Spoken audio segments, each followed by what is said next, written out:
Hi fight fans, welcome back again to another episode with the African Fighters. And in today's episode, we'll be giving you a roundup of everything happening in the world of combat sports.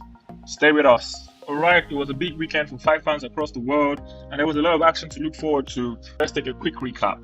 Demetrius Johnson successfully defended the undisputed One Championship flyweight title with a unanimous decision over rival Adriano Moraes in the One Championship Prime Video 10 headliner on Friday at the First Bank Center in Broomfield, Colorado. All three cage-side judges sided with Mighty Mouse, who closed the trilogy against Moraes with a 2-1 victory. Aljamain Sterling defied the odds once again as he took out former two-time division champion Henry Cejudo to defend his title in the UFC 288 main event. It was a back-and-forth battle over all 5 rounds, but Sterling managed to keep the lead in the scoring thanks to solid striking, takedown attempts, and superior grappling at very key moments in the fight. When the fight was over, 2 judges scored the fight 48-47 for Sterling, with the third judge handing the same 48-47 score to Cejudo. That was still enough for Sterling to get the nod and earn arguably the biggest win of his career. On the same card, Belal Muhammad put himself into position to fight for the welterweight title after a lopsided victory to beat Gilbert Burns in UFC 288 co-main event. Despite accepting the challenge on 2 weeks' notice just after Ramadan concluded, Muhammad looked like he had been training for 25 minutes for a long time because he ratcheted up the pressure round after round while battering Burns on the feet. From quick combinations with his hands to a series of devastating body kicks, Muhammad was surgical throughout all 5 rounds to win a unanimous decision. Alright, Nigerian mixed martial artist Kennedy Nzechukwu continued his surge upward in the UFC light heavyweight division with a victory against Devin Clark. The towering light heavyweight stopped veteran fighter Devin Clark with a beautiful second round submission via a standing guillotine choke. Alright, Demarte Pena will be on the hunt again as he puts his unique skills to the test again this Thursday against the hungry challenger, gunning for his ARES FC Bantamweight title in Mehdi Sadi. The fast-rising star Mehdi Sadi holds a 5-1 pro record and is vastly inexperienced compared to Demarte Pena. But regardless of that, in the words of Demarte Pena himself, a fight is a fight and anything can happen. Ibrahim Mane also faces a really tough test against the very experienced Juan Manuel Suarez from Spain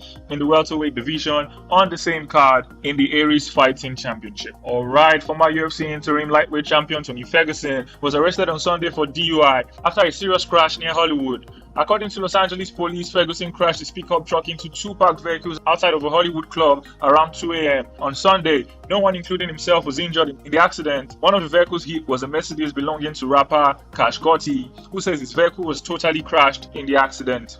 It was reported that Ferguson was very uncooperative after officers arrived at the scene and refused the field sobriety test. Officers found him with a profound smell of alcohol and bloodshot eyes. Ferguson faces a misdemeanor, a DUI charge as a result of the incident, and possible driver's license suspension. Inside the octagon, Ferguson is looking to get back on track after 5 consecutive losses. He most recently fought against Nate Diaz in the UFC 279 main event, losing by 4th round submission. Alright, the last style bender reclaimed the middleweight belt in his most recent fight when he knocked out Pereira in the main event of UFC 287. That win avenged the dramatic 5th round TKO at UFC 281, where Potan took the title and became just the second man to defeat Adesanya in MMA. Alex Pereira, however, doesn't see things being very competitive if Dricus Du Plessis ends up being the next challenger for Israel Adesanya's middleweight title. A fight with Du Plessis would provide Adesanya with a fresh matchup, but Pereira doesn't believe things would go well for the South African if he took on the champion. On his YouTube channel, he went on to say, "Let's speak about if Du Plessis wins," referring to the match between Du Plessis and Whittaker. "I think it will be a massacre. Adesanya knows this. He wants to make history. He wants to have an easy fight. For me, it's Du Plessis. He is way easier than Whittaker. He wants to make history and collect wins, and he knows it's a good fight for him." Not very encouraging words from Alex Pereira towards Du Plessis. Let's see how that one plays out. Things did not go according to plan for Gilbert Burns at UFC 288. Despite that, he has nothing but kind words to say about Belal Muhammad. Burns made an insanely fast turnaround to face Muhammad, becoming one of the few fighters in history to appear in the co-main event slot on back-to-back pay-per-views. Just 3 short weeks after going 3 full rounds with Jorge Masvidal at UFC 287, the Reno was back in the cage for a 5-round fight with the number 4 ranked welterweight in the world. Unfortunately for Gilbert Burns, this quick turnaround may have been to his detriment as he lost a reasonably one-sided decision to Belal Muhammad in Newark, New Jersey. He took to Twitter the next morning, sharing an older photo of him and his kids posing with Muhammad, paying respect to his UFC 288 foe. Furthermore, he is uncharacteristically poor performance in the fight seemed to be due in some part to a shoulder injury that was discussed between the Brazilian and his corner between rounds. He followed this up with another tweet giving a slight update on the condition of his shoulder, hoping to avoid going under the knife. He expects to see a doctor about it in the coming days. Alright, former two-time division champion Henry Cejudo has responded to Conor McGregor's mockery following UFC 288. Cejudo fell short against UFC Bantamweight champion Aljamain in the UFC 288 headliner on Saturday. He returned after 3 years away from the octagon and put on a solid performance despite his hiatus. After Cejudo's lost, MMA fighters were split in their reactions to the former two-time division champion's performance.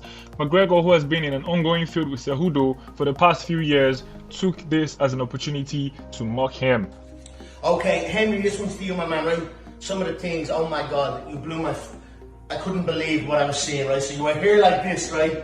And you were doing this, and I was like, you were doing this. Cejudo got his chance to respond to McGregor when asked by reporters about what he has to say about the video. And Conor McGregor don't got shit on my resume. That's all I gotta say. You know, he's been stopped after a 3-year layoff.